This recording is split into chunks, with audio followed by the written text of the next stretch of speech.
This is one of those ancient cases that contains a great quote.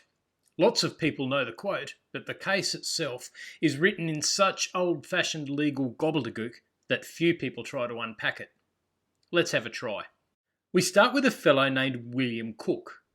In 1750, he extended a mortgage over a piece of land to another fellow, John Bicknell. So Bicknell took the land in return for a promise to pay Cook. Cook, the father, then died, leaving his estate to his wife and his son John Cook. In 1761, so 11 years later, Mr. Bicknell wanted to pay out the loan to the Cooks and get full title to the land.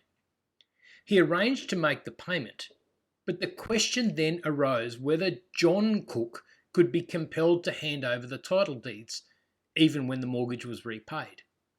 In other words, could John Cook have the money and the land, because as a minor, he couldn't have any obligation under contract law. The court pretty clearly didn't like this idea very much. Lord Mansfield said it would be unjust to make an innocent man lose his money.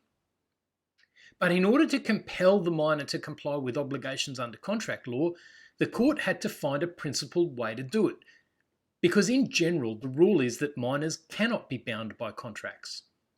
Lord Mansfield said, and here's the famous quote, "Miserable must the condition of minors be, excluded from society and commerce of the world, deprived of necessaries, education, employment, and many advantages, if they could do no binding acts.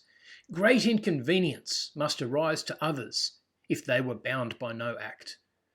The law, therefore, at the same time that it protects their imbecility and indiscretion from injury through their own imprudence, enables them to do binding acts for their own benefit and without prejudice to themselves for the benefit of others."